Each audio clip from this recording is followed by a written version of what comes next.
Hi, Dave Jones here. We're going to look at a little slurring technique today. It's a technique that's used in an awful lot in lead playing, all styles, blues, jazz, whatever, rock. It's called sliding. It's a slurring technique, and it's just a kind of cooler way of approaching a note, if you like. It can add a little bit of interest to notes.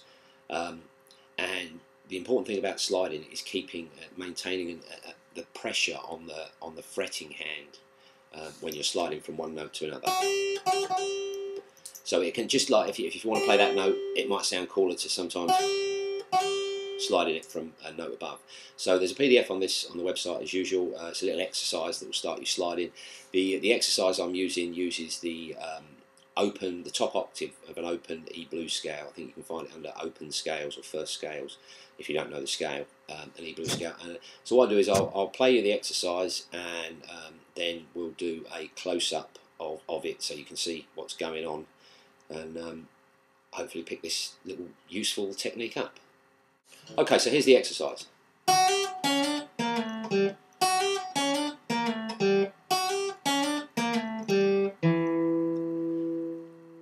So you can see what I'm doing there is, well, you'll see in a close-up in a minute anyway, what I'm doing there is sliding into a note from a semitone, one fret below. You can slide in. You can slide as far as you want actually down the fretboard, but it's a good idea to practice semitone slides first, because the further you slide, the harder it is to stop in the right place. You have to focus on the fret that you're sliding to, not the one you're sliding from. So this is just a little simple exercise, and it can start you, in your improvisations and your lead playing. It just start you using this little technique that can make the odd phrase sound. I mean, obviously you wouldn't want to slide into all those notes, perhaps, but it's just an exercise at the moment. But hopefully you'll pick the idea up. So I'll just move up to a little close-up of it, and then I'll talk a little bit more about it. Okay, so what I'm doing there is I'm starting at the second fret on the thin E string, and I'm playing the note, and without re-picking it, I'm sliding to the third fret on the thin E string. You can slide slowly, you can slide quickly. It just depends on what sort of sound you want. The important thing is maintaining the pressure. Don't lift your finger off.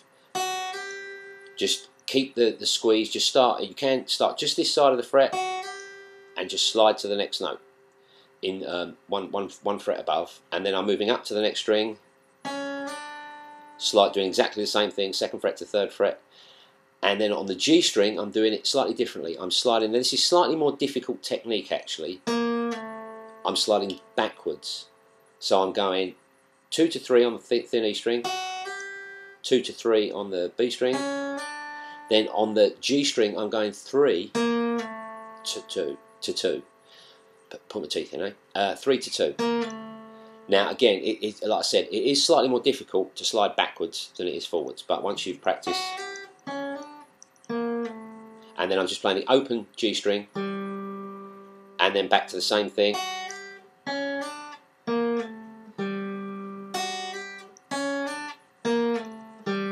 And then just finishing on this E note here, because that's the blues scale that, well, you should know the blues scale if you're attempting this exercise. That's the blues scale that I'm coming from, so I'm just resolving onto that E at the end. So I hope you got that little bit of the exercise. Okay, yeah, so slides, really useful lead guitar technique. As you noticed, if you knew the blues scale, which I'm sure you did, otherwise you wouldn't have been able to do the exercise. What you notice is you can slide from any note. It doesn't even, in fact it wasn't, like 2 isn't in the scale and 2 on that string isn't. You can slide from any note into a scale note. The note you're sliding from doesn't even have to be in the scale. It can create a little bit of tension and, like I say earlier, just sound a bit more cool. One word though, the note that you slide to does have to be in the scale if you don't want to sound really out of tune and bad. So yeah, so it's important when you're sliding to keep the pressure on.